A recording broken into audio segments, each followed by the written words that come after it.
Hello प्यारे बच्चों, आप कैसे हैं? उम्मीद कर रहे हैं आप अच्छे होंगे और पढ़ाई भी अच्छे से कर रहे होंगे। जैसा कि इससे पहले मैंने आपको वीडियो दिया है और प्रेजेंट टेंस का सभी भाग, present indefinite, present continuous, present perfect और प्रेजेंट परफेक्ट कंटीन्यूअस टेंस का सभी भाग मैंने आपको दे दिया है और उम्मीद कर रहे हैं वो पढ़ भी लिए होंगे। जिसको प्रेजेंट टेंस का चारों भाग तैयार होगा, जिसका तैयार होगा उसी को यह बात आसानी से याद हो जाएगा, ज्यादा पढ़ना नहीं पड़ेगा। जिसको वहां से तैयार रहेगा, यहाँ बताने में हमको कोई समस्या नहीं होगी और आपको समझने में कोई समस्या नहीं होगी।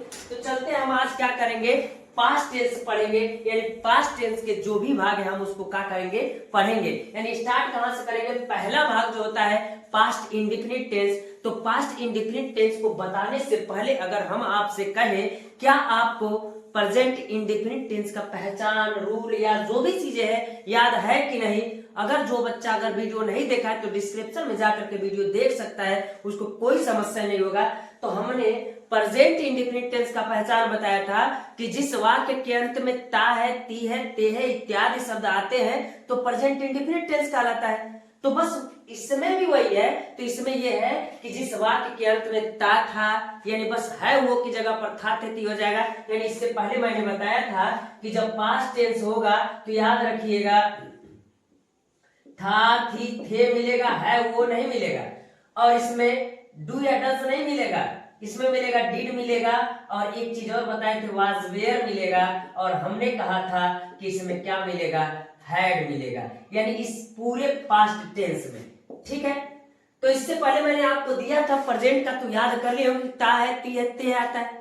तो आइए देखते हैं कि पास्ट इंडेफिनिट टेंस का पहचान क्या कहता है। तो कह रहा है जिस वाक्य के अंत में ता था, ती थी, ते थे या आ, ई, ए की ध्वनि उत्पन्न होती है तो वह पास्ट इंडेफिनिट टेंस कहलाता है। मेरे कहने का मतलब है जिस वाक्य के अंत में, जैसे हमने एग्जांपल लिख रखा है पहले से कि जल्दी आपको बता देंगे, समय नहीं लगेगा।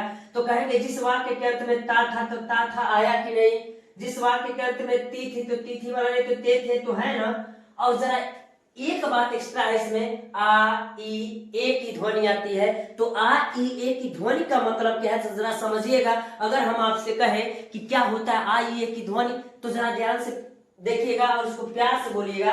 हम रात में बाजार गए, तो गए को जरा प्यार से बोले गए। इसमें ए की ध्वनि आए कि नहीं?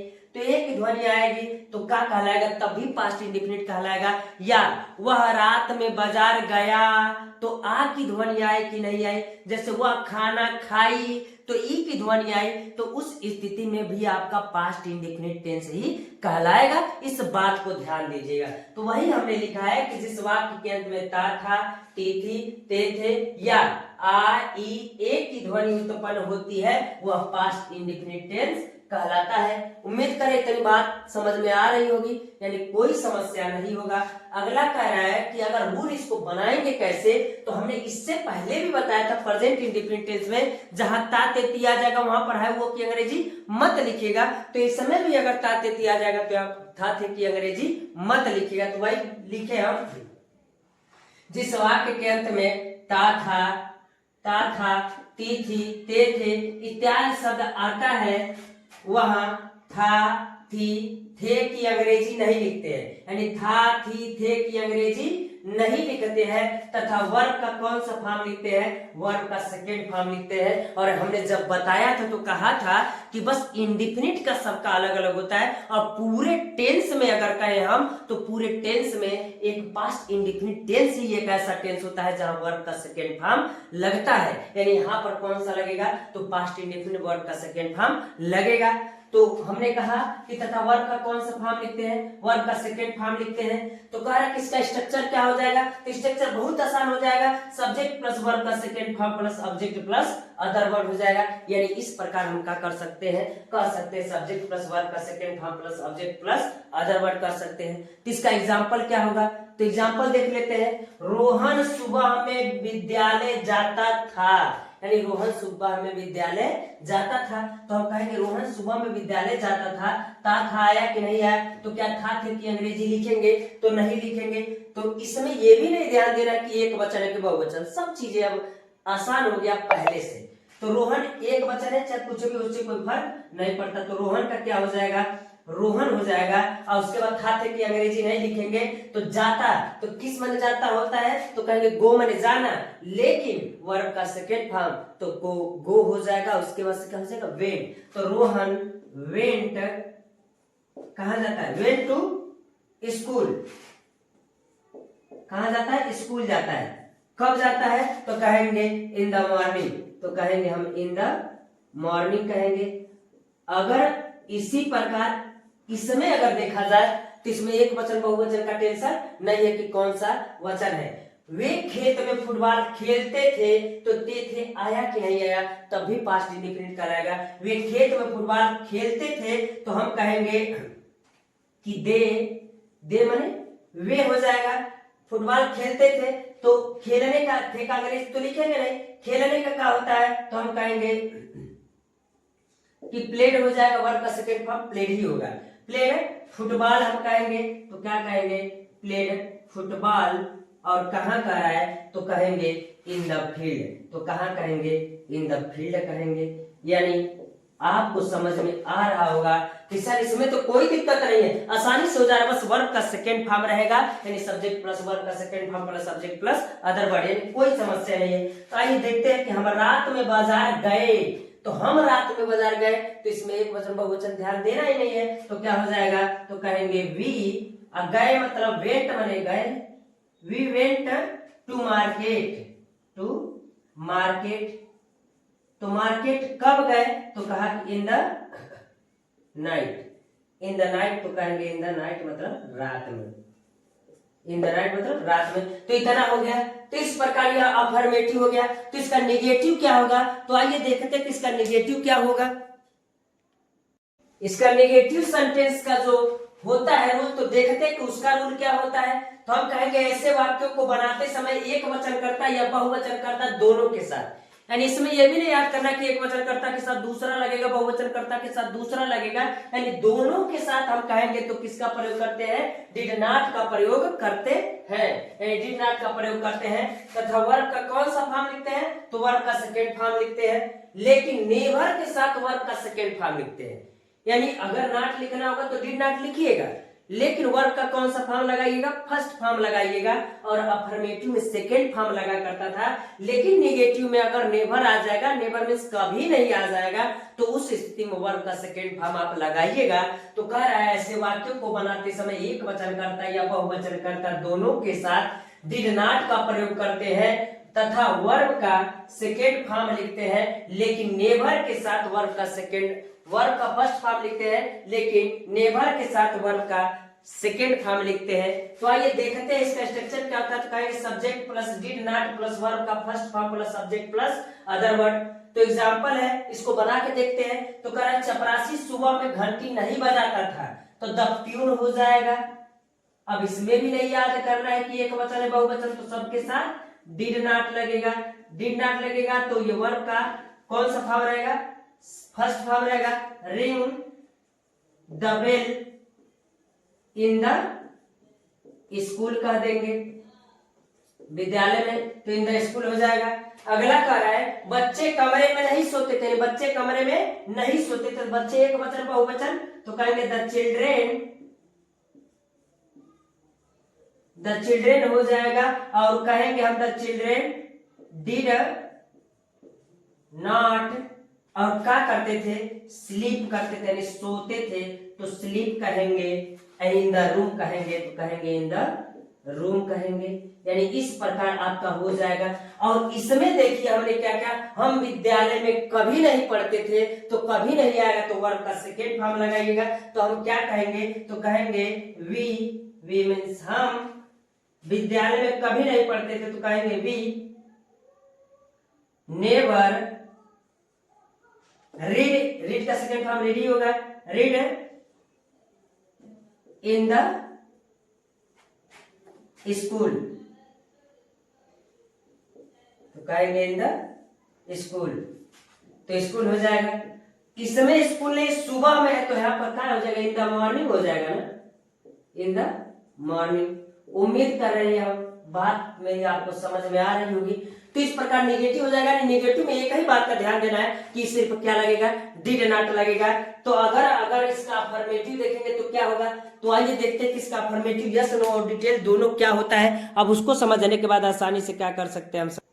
इसका इंट्रोगेटिव सेंटेंस जो यस नो वाला होगा, इससे पहले भी मैंने आपको बता दिया है कि अगर इंट्रोगेटिव यस नो वाला रहेगा तो इसका मतलब यह होता है कि उसका जवाब हम हाँ या ना में दे सकते हैं, यस या नो में दे सकते हैं, तो उसको कहते हैं इंट्रोगेटिव सेंटेंस यस नो वाला कहते हैं। तो आइए देखते हैं इसका रूल क्या होता है बनाने का। हमने कहा ऐसे वाक्यों में प्रश्नवाचक शब्द सबसे पहले रहता है लेकिन उसकी अंग्रेजी नहीं लिखते हैं, और यह बात हम शुरुआत से बताते आ रहे हैं। लेकिन उसकी अंग्रेजी नहीं लिखते हैं, उसके स्थान पर एक वचन करता या बहुवचन करता, चाहे एक वचन हो चाहे बहुवचन करता, दोनों के साथ हम कहेंगे डिड का प्रयोग करते हैं तथा वर्ब का कौन सा फॉर्म लिखते हैं, तो वर्ब का फर्स्ट फॉर्म लिखते हैं। और अंत में प्रश्नवाचक चिन्ह जो होता हुआ हम अवश्य लगाते हैं, इस बात का ख्याल रखिएगा। तो इसका स्ट्रक्चर क्या हो जाएगा, तो did plus subject plus verb का first form plus subject plus other word plus question mark, इतनी बात कह सकते हैं। अंतर क्या है, डिड यहाँ था उठ करके यहाँ आ गया।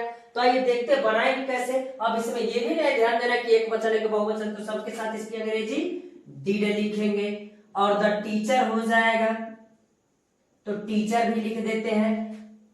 कक्षा में गणित पढ़ाते थे, टाट, तो इसका वर्ब टीच ही रहेगा, वर्ब का फर्स्ट फॉर्म ही रहेगा, तो कहेंगे teacher math in the class, और अंत में प्रश्नवाचक चिन्ह अवश्य लगाएंगे। अगला करें, क्या विशाल सुबह में दिल्ली जाता था, तो क्या विशाल सुबह में दिल्ली जाता था, तो क्या की अंग्रेजी हम क्या लिखेंगे, तो कहेंगे did Vishal go to Delhi in the morning, यानी इतना हो जाएगा। और अंत में क्वेश्चन मार्क जरूर है, क्वेश्चन मार्क जरूर लगेगा, यानी हम कह सकते हैं प्रश्नवाचक चिन्ह अवश्य लगेगा। इतनी बात हो गई। यानी यस नो अगर कोई पूछे क्या अध्यापक कक्षा में गणित पढ़ाते थे, तो यस नो में जवाब दे सकते हैं ना। और हमने पहचान भी बताया था, प्रश्नवाचक सबसे पहले रहेगा, तो आप समझ जाइएगा वह क्या है, तो वह यस नो वाला है। अगर वही बीच में रहेगा तो वो कौन होगा, तो डिटेल वाला होगा। तो आइए हम डिटेल वाला देखते हैं कि किस प्रकार होता है। और डिटेल का मतलब यही होता है कि वह प्रश्न जिसका जवाब हम यस नो में नहीं दे सकते हैं, जिसका जवाब हमें डिटेल में देना पड़ता है, तो उसे हम क्या कहते हैं, डिटेल वाला कहते हैं। तो डिटेल वाला कैसे बनेगा इसमें, तो सब नियम पिछला ही है। यानी इसमें प्रश्नवाचक जो शब्द रहता है वो कहाँ रहता है, बीच में रहता है, लेकिन उसकी अंग्रेजी सबसे पहले लिखते हैं। और बाकी सारा नियम जो होता है यस नो वाला ही रहता है। डिड लगेगा, सब्जेक्ट लगेगा, वर्ब का फर्स्ट फॉर्म लगेगा, object plus other word plus question mark, उतना सब रहेगा। बस आगे क्या लग जाएगा, क्वेश्चन वर्ड लग जाएगा। तो हम कहें ऐसे वाक्यों में प्रश्नवाचक शब्द बीच में रहता है लेकिन उसकी अंग्रेजी सबसे पहले लिखते हैं, और बाकी सारा नियम कौन सा है, यस नो वाला ही है। तो जरा देखिए, अगर इसको हम बंद कर लेते हैं तो जरा ये वाला कॉपी से मैच कीजिएगा अपने कि क्या ये यस नो वाला है कि नहीं। तो बस यही यस नो वाला है, यानी बस क्वेश्चन वर्ड आगे जुड़ जाएगा। यानी जो प्रश्नवाचक शब्द बीच में है उसको सबसे पहले हम क्या करेंगे, लिखेंगे। यानी इसमें क्या हो जाएगा, वाई हो जाएगा, और उसके बाद डिड सबके साथ लगेगा तो कहेंगे डिड, और रमेश है तो रमेश कहेंगे और रमेश हो जाएगा। और उसके बाद से क्या करें, दौड़ता था तो कहेंगे वर्ब का फर्स्ट फॉर्म यानी रन, और कब, इन द नाइट, यानी रमेश रात में क्यों दौड़ता था। और अंत में क्या लगाइएगा, तो हम कहेंगे क्वेश्चन मार्क। अगला करें, लड़के विद्यालय में गणित कहाँ पढ़ते थे, तो कहेंगे कि अब इसमें पहचानना तो है नहीं, तो फिर क्या लगेगा, जो प्रश्नवाचक शब्द है उसको पहले लाइए, यानी कहेंगे वेयर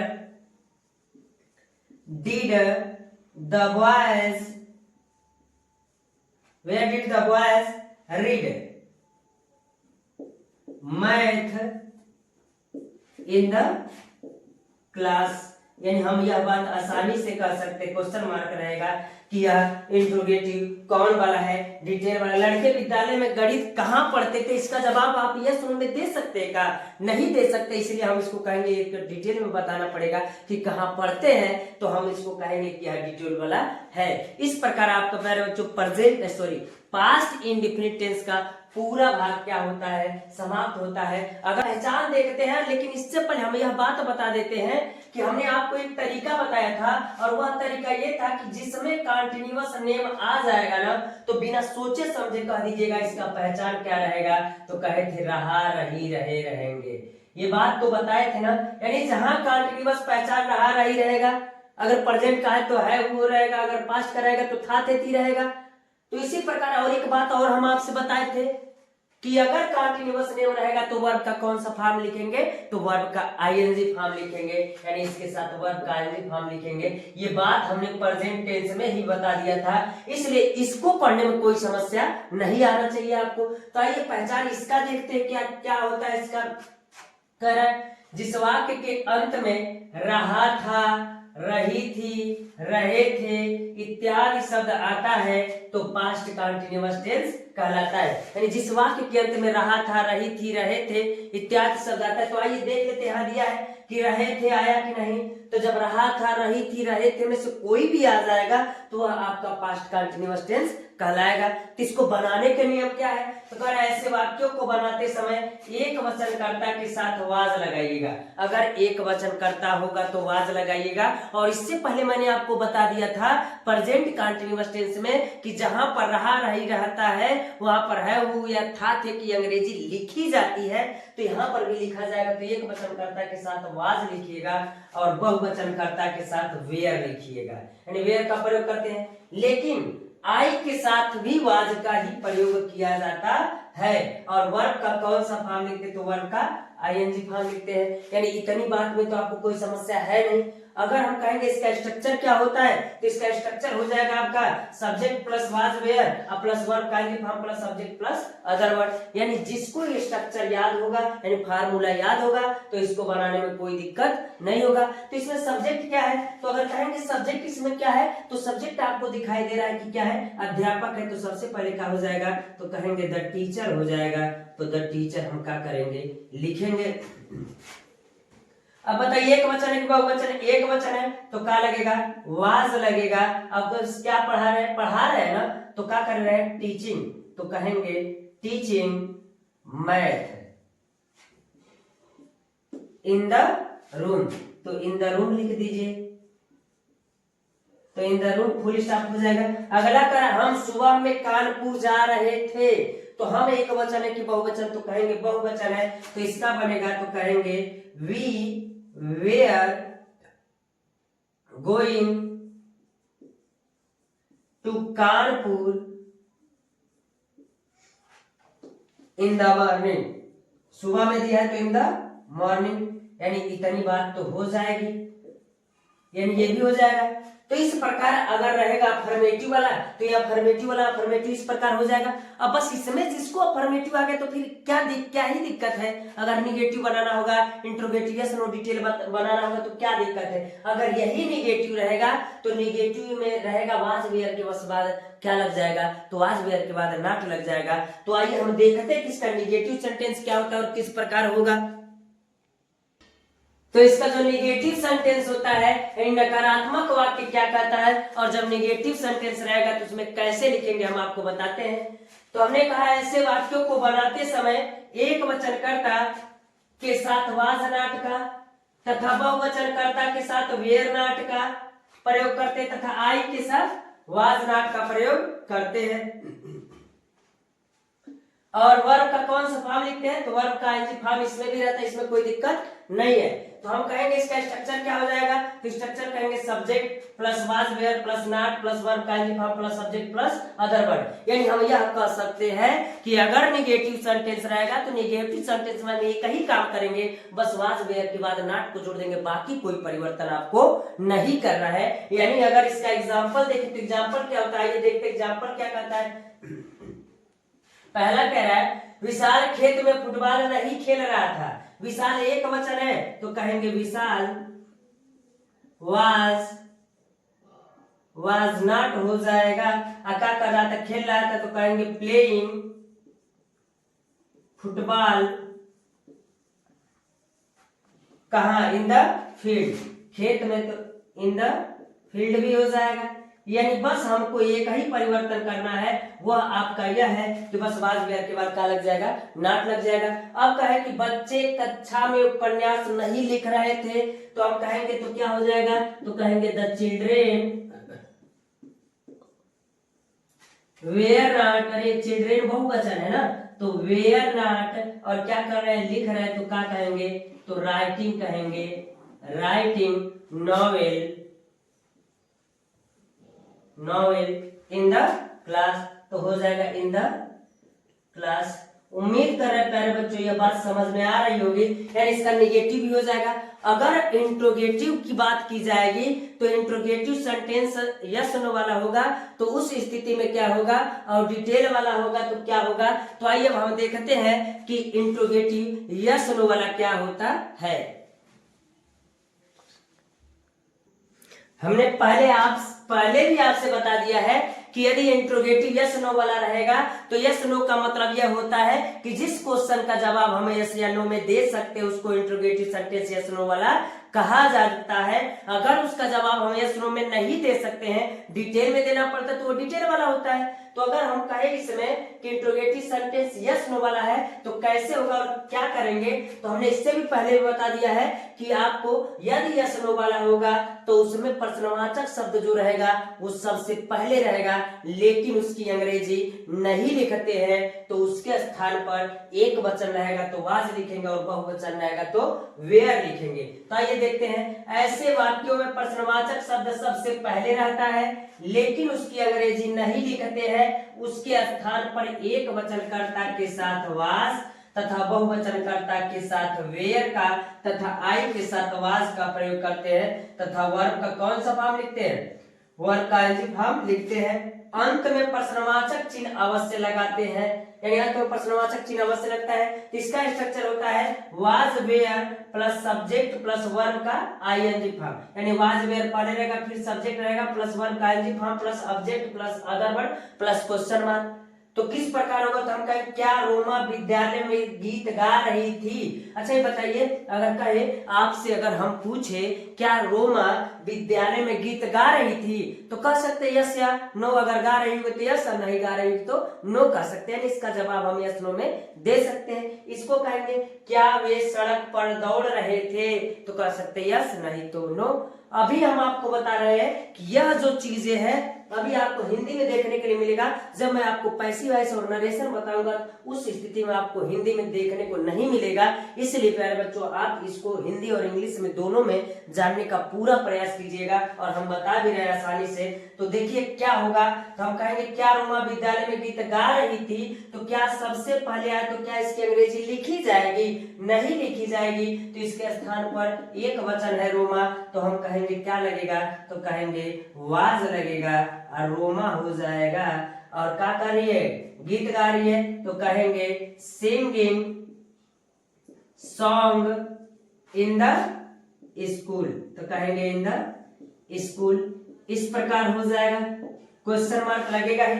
अगला कह रहा क्या वे सड़क पर दौड़ रहे थे, तो क्या वे सड़क पर दौड़ रहे थे, तो फिर आ गया क्या, लेकिन यह बहुवचन है तो उस स्थिति में इसकी अंग्रेजी क्या लिखेंगे, तो वर लिखेंगे यानी वेयर लिखेंगे और उसके बाद से हो जाएगा दे।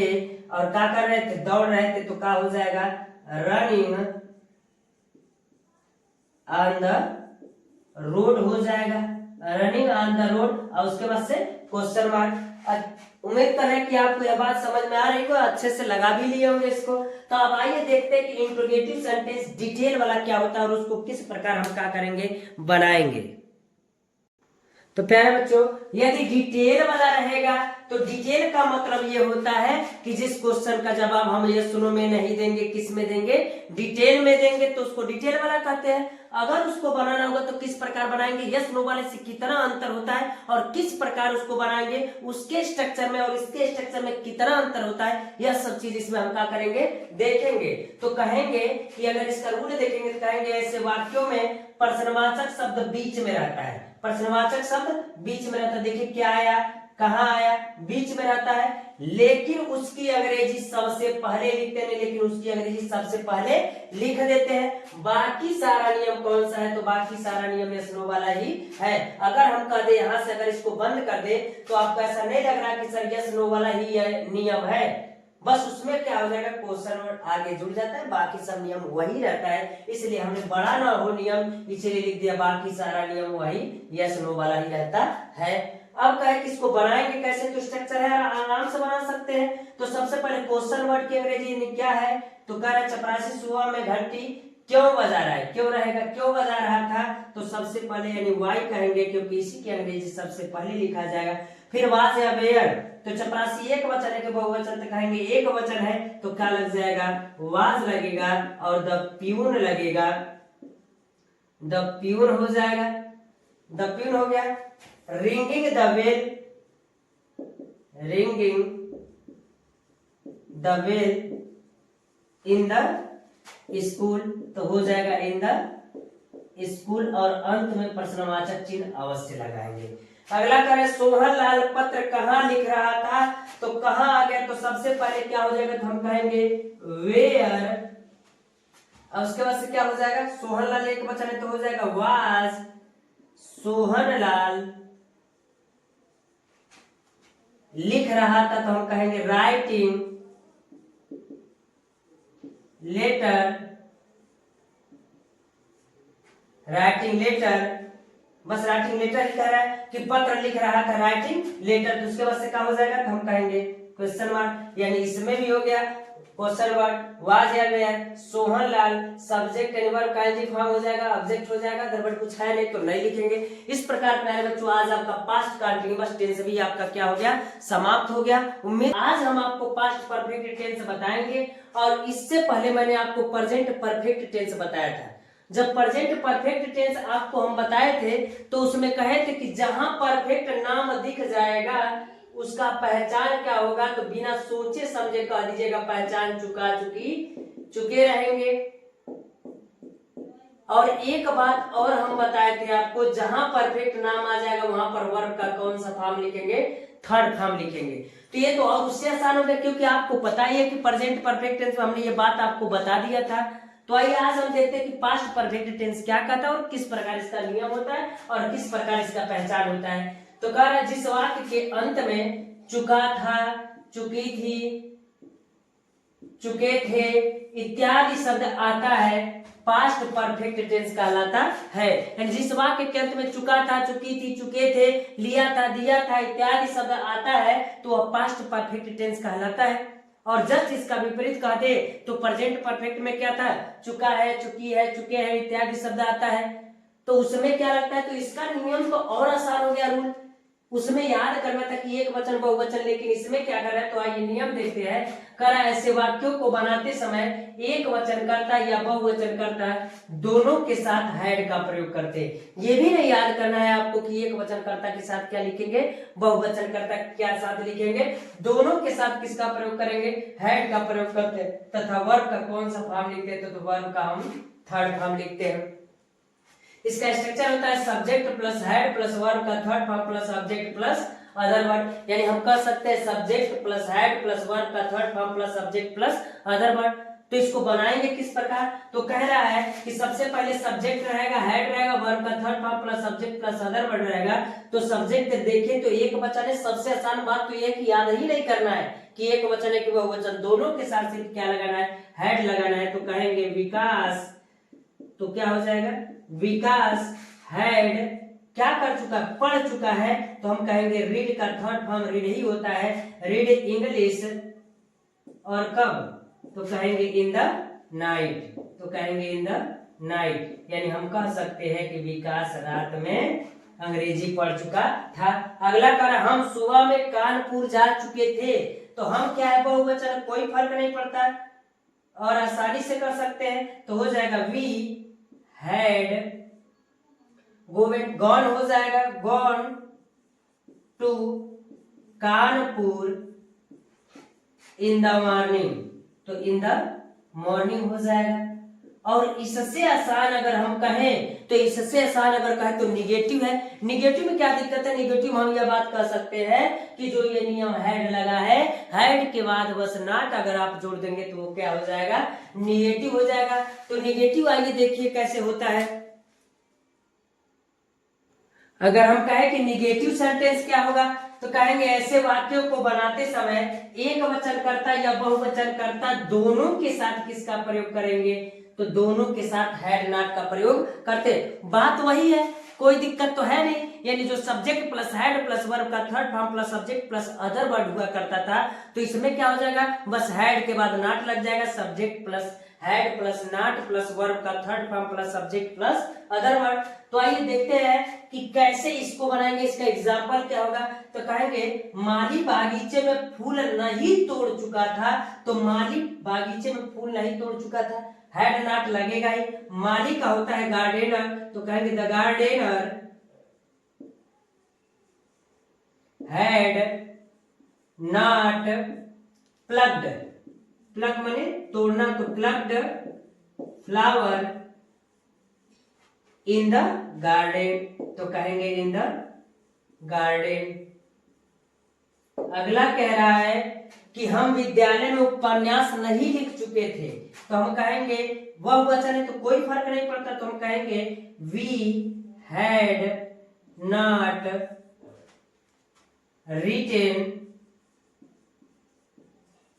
नॉवेल इन द स्कूल, तो हम कहेंगे in the school, full stop. अगर हम कहें हम विद्यालय में उपन्यास नहीं लिख चुके हैं तो we had not written novel in the school. इस प्रकार निगेटिव हो जाएगा। अब अंतर अगर मान लीजिए कि अफर्मेटिव भी हो गया, निगेटिव भी हो गया। अगर कोई आपसे इंट्रोगेटिव यस नो पूछता है तो यस नो वाला कैसे होगा? तो बस हैड यहां से उठ करके सबसे पहले आ जाएगा। तो आइए हम इंट्रोगेटिव यस नो वाला हम क्या करते हैं, देखते हैं। अगर हम आपसे कहें इंट्रोगेटिव सेंटेंस यस नो वाला होगा तो कैसे होगा? और इससे पहले भी हमने आपको बता दिया है कि अगर इंट्रोगेटिव सेंटेंस यस नो वाला होगा तो उस स्थिति में यह समझ जाइएगा कि उस क्वेश्चन का जवाब हम यस या नो में दे सकते हैं। अगर डिटेल वाला होगा तो उसका जवाब हम यस नो में नहीं दे सकते, हमको डिटेल में देना पड़ेगा। अगर यस नो वाला होगा तो क्या पहचान होगा? हमने पहले से ही बताया है कि जब यस नो वाला होगा तो उसमें प्रश्नवाचक शब्द सबसे पहले आएगा, और जब प्रश्नवाचक शब्द पहले आ जाएगा तो उसकी अंग्रेजी नहीं लिखते हैं, उसके स्थान पर जो हेल्पिंग वर्ब होगा वो लगेगा। तो आइए देखते हैं इंट्रोगेटिव सेंटेंस यस नो वाले का नियम क्या कहता है। तो कह रहा है ऐसे वाक्यों में प्रश्नवाचक शब्द सबसे पहले रहता है, यानी सबसे पहले रहता है, लेकिन उसकी अंग्रेजी नहीं लिखते, उसकी अंग्रेजी नहीं लिखते हैं। उसके स्थान पर एक वचनकर्ता या बहुवचनकर्ता दोनों के साथ, कर्ता के साथ हैड का प्रयोग करते हैं तथा वर्ब का कौन सा फॉर्म लिखते? तो वर्ब का थर्ड फॉर्म लिखते हैं। यानी दोनों के साथ हैड का प्रयोग करेंगे और वर्ब का थर्ड फॉर्म लिखते हैं। अंत में प्रश्नवाचक चिन्ह अवश्य लगाते हैं, यानी अंत में प्रश्नवाचक चिन्ह क्या करेंगे? अवश्य लगाएंगे। तो स्ट्रक्चर क्या हो जाएगा?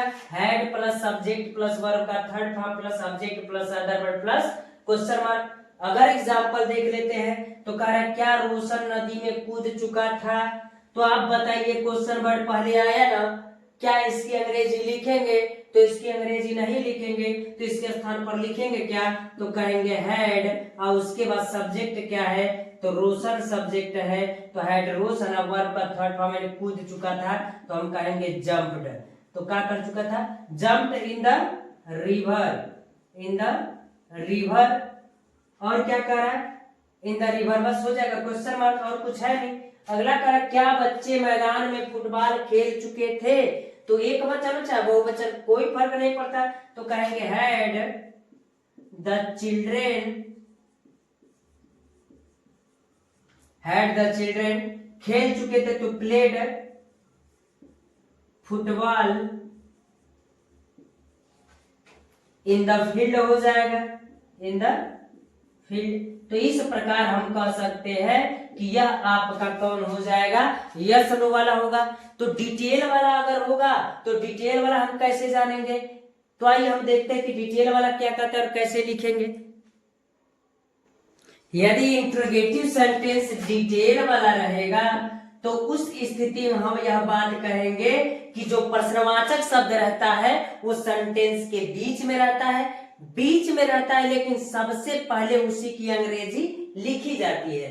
तो इसका नियम देखिए क्या क्या कह रहा है। ऐसे वाक्यों में प्रश्नवाचक शब्द बीच में रहता है लेकिन उसकी अंग्रेजी सबसे पहले लिखते हैं, और बाकी सारा नियम क्या है, यस नो वाला ही है।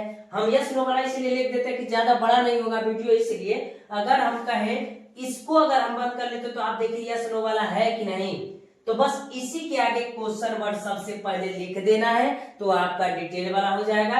यानी इसका जवाब हम डिटेल में देंगे, डिटेल में दे पाएंगे, डिटेल में ही दे पाएंगे, यस नो में नहीं दे सकते। जैसे तुम रात में पत्र क्यों लिख चुके थे तो कह दोगे यस, नहीं, हम ये कहेंगे क्यों लिख चुके, तो बताइए कि बीमार था, चाहे कुछ भी कारण बताइए जिससे वो लिख चुका था, यानी कोई भी कारण था कि पहले लिख चुका था। ठीक है, तो कह रहा कि आइए बना के देखते हैं। अध्यापक कक्षा में इतिहास कहाँ पढ़ा चुके थे। अगर इसका स्ट्रक्चर देख लीजिए एक बार, तो question word plus had plus subject plus verb का third form plus subject plus other word plus question mark. तो कह रहा है अध्यापक कक्षा में इतिहास कहाँ पढ़ा चुके थे, तो कहाँ आया इंट्रोगेटिव सेंटेंस में अगर कहे कि इंट्रोगेटिव वर्ड अगर कह दे, प्रश्नवाचक शब्द अगर कह दे तो ये है, तो सबसे पहले इसी की अंग्रेजी क्या हो जाएगी, वेयर द टीचर, तो वेयर द टीचर हो जाएगा।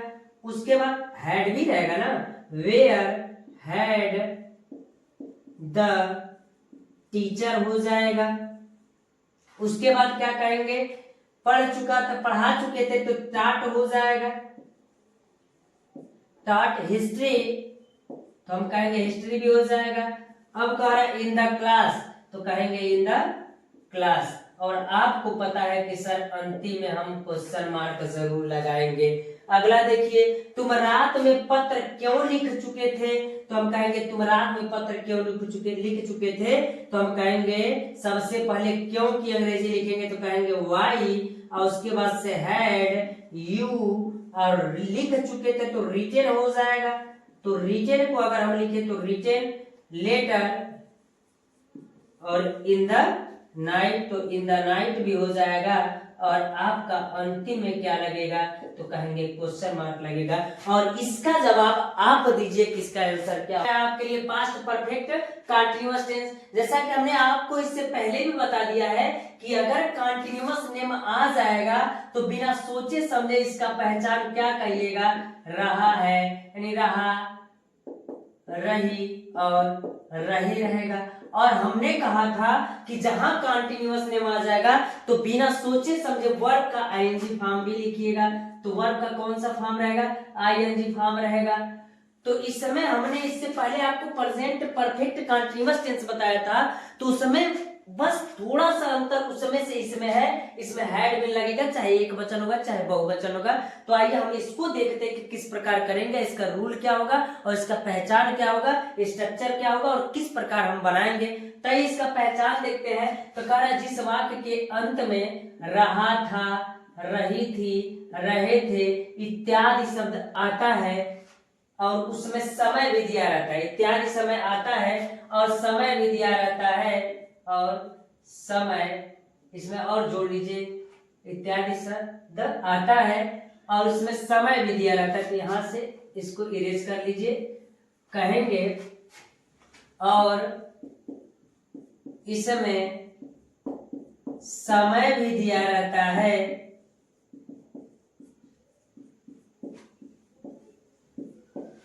तो वह पास्ट परफेक्ट कॉन्टिन्यूअस टेंस कहलाता है,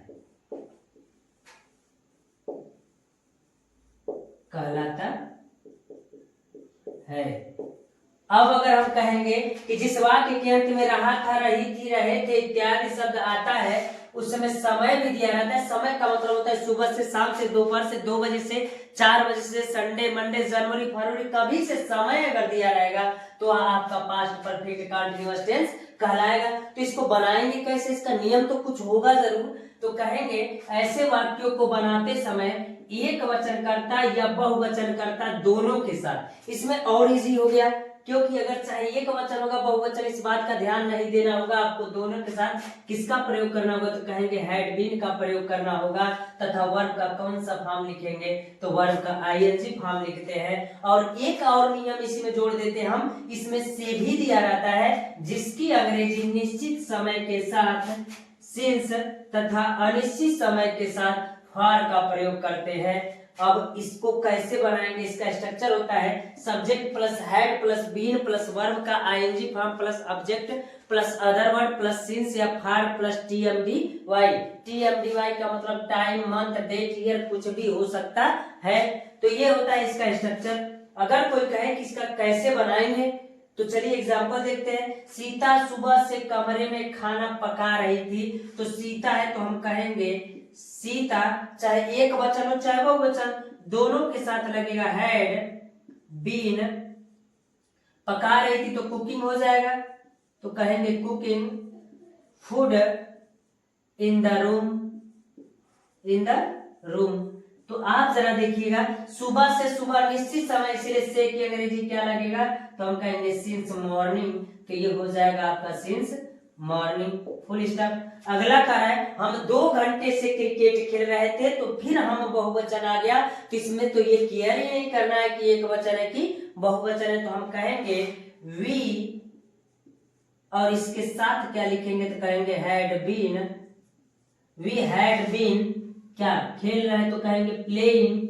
तो ये प्लेइंग हो जाएगा प्लेइंग क्रिकेट, तो क्रिकेट भी लिख दीजिए क्रिकेट। सिंस रहेगा कि फॉर रहेगा, 2 घंटे है तो अनिश्चित समय, तो क्या कहेंगे फॉर 2 आवर्स कर देंगे, तो कितना हो जाएगा 2 आवर्स।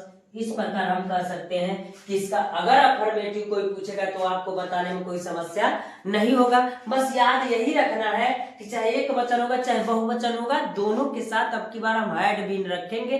यही अगर प्रेजेंट में हुआ करता था तो एक वचनकर्ता के साथ हैज बीन रखा करते थे और बहुवचनकर्ता के साथ हैव बीन रखा करते थे, लेकिन इसमें दोनों के साथ हैड बीन लिखेंगे।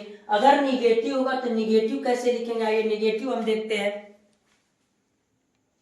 अगर निगेटिव सेंटेंस का देखेंगे तो नकारात्मक बात जिसमें नॉट लगा होगा, तो नॉट कैसे लगेगा और कहां लगाएंगे, इस बात का बस ध्यान देना, बाकी सब चीज वही रहेगा। तो कह रहा है ऐसे वाक्यों को बनाते समय एक वचनकर्ता या बहुवचनकर्ता दोनों के साथ, तो हम कहेंगे दोनों के साथ हैड नॉट बीन का प्रयोग करते हैं। यानी एक चीज को याद रखना है कि जो नॉट रखना है हैड और बीन के बीच में रखना है, तथा वर्ब का आईएनजी फॉर्म ही लगता है। तो कहेंगे subject plus had plus not plus been plus verb का ING form plus subject plus other word plus since या फॉर प्लस टीएमडीवाई, इतना हो जाएगा। तो आइए बना के देखते हैं कि क्या कह रहा है। विकास रात से अंग्रेजी नहीं पढ़ रहा था, तो विकास एक वचन है, अगर बहुवचन रहेगा तो भी कोई दिक्कत नहीं होगा, तो कहेंगे हैड नॉट बीन। पढ़ रहा था तो क्या हो जाएगा, तो हम कहेंगे रीडिंग हो जाएगा। उसके बाद क्या, इंग्लिश। अब जरा देखिए, रात से कह रहा है तो रात क्या है, निश्चित समय है, तो इसलिए लगेगा सिंस नाइट, तो हम कह देंगे सिंस नाइट।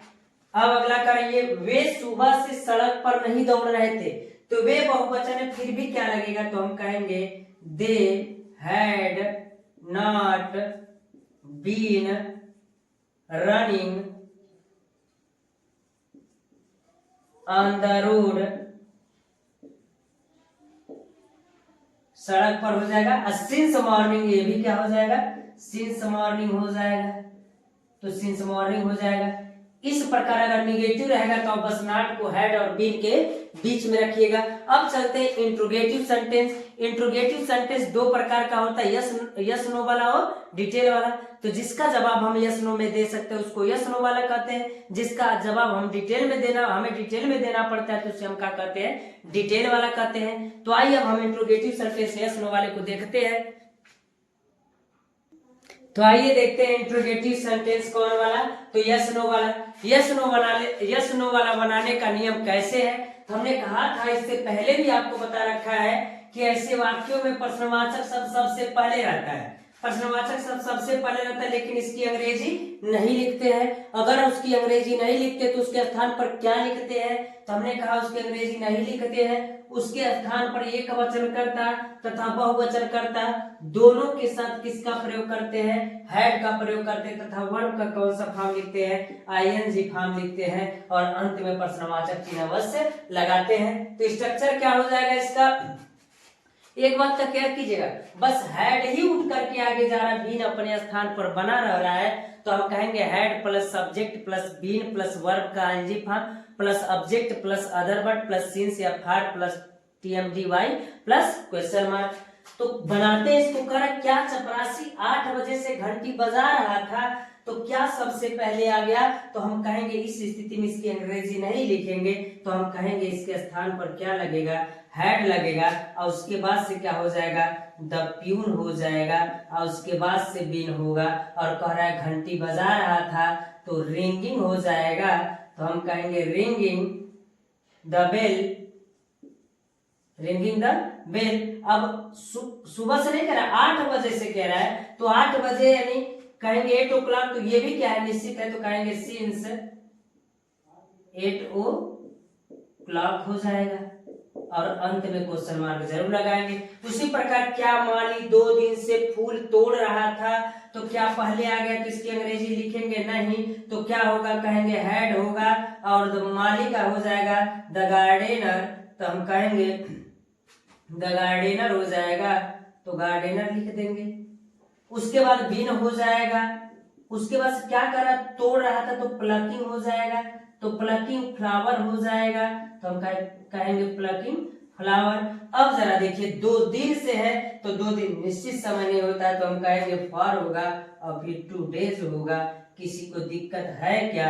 क्या आपको मेरी बात समझ में आ रही है?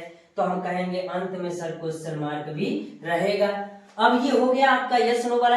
अगर कोई आपसे पूछे कि क्या चपरासी 8 बजे से घंटी बजा रहा था, तो कर सकते यस, अगर बजा रहा था यस, और नहीं बजा रहा तो नो कर सकते थे, यानी इसका जवाब हम यस नो में दे सकते थे। अब आएगा डिटेल वाला, तो डिटेल वाला कैसे बनता है? क्या उसका जवाब हम यस नो में दे सकते हैं? तो उसका जवाब हम यस नो में नहीं दे सकते, उसको हमें डिटेल में देना पड़ेगा। तो आइए देखते कि उसका क्या होता है डिटेल वाले का। यदि डिटेल वाला देखेंगे कि इंट्रोगेटिव सेंटेंस वाला, डिटेल वाला क्या कहता है, तो उसका जवाब हम यस नो में नहीं दे सकते, इसका जवाब हमें डिटेल में देना पड़ेगा, तो उसको हम क्या कहते हैं? डिटेल वाला कहते हैं। तो आइए इसका रूल कैसे होता है देखते हैं। ऐसे वाक्यों में प्रश्नवाचक शब्द बीच में रहता है, लेकिन उसकी अंग्रेजी सबसे पहले लिखते हैं, और बाकी सारा नियम क्या है? यस नो वाला ही है। यानी सबसे पहले क्वेश्चन वर्ड, यानी जो ये है क्वेश्चन वर्ड बीच में आ गया, तो सबसे पहले उसी की अंग्रेजी लिखिएगा, और बाकी फिर से वही यस नो वाला ही नियम का कीजिएगा, लगाइएगा। तो कैसे होगा? तो सबसे पहले मोहन रात से क्यों पत्र लिख रहा था, तो हम कहेंगे we had Mohan been writing, तो राइटिंग हो जाएगा लेटर, और कब से? रात से, तो हम क्या कहेंगे? सिंस नाइट कह देंगे, और अंत में आपको पता है क्वेश्चन मार्क लगेगा ही। बच्चे जनवरी से गणित क्यों पढ़ रहे थे, तो बच्चे फिर बहुवचन आ गया, लेकिन इससे कोई मतलब हमको नहीं है, क्यों फिर आ गया, तो हम कहेंगे वाई हैड द चिल्ड्रेन, तो द चिल्ड्रेन हो जाएगा, बीन हो जाएगा, पढ़ रहे थे तो क्या हो जाएगा? रीडिंग हो जाएगा, तो हम रीडिंग कहेंगे, और उसके बाद मैथ कहेंगे, और उसके बाद से जनवरी से कह रहा है तो कहेंगे सिंस जनवरी। तो इस प्रकार आपका हो जाएगा अंत में क्वेश्चन मार्क। इस प्रकार आपका पास्ट परफेक्ट कंटीन्यूअस टेंस भी आपका समाप्त होता है। उम्मीद कर रहे हैं कि ये सब बातें आपको समझ में आ रही होगी, और आप आसानी से कर ले जाएंगे, आपको कोई समस्या नहीं होगा। अगर यह वीडियो आपको पसंद आ रहा है तो चैनल को सब्सक्राइब कर लीजिएगा, और बेल आइकन को भी दबा लीजिएगा, और इसको शेयर भी कर दीजिएगा अपने दोस्तों के पास। आज के लिए इतना रहने देते प्यारे बच्चों, धन्यवाद।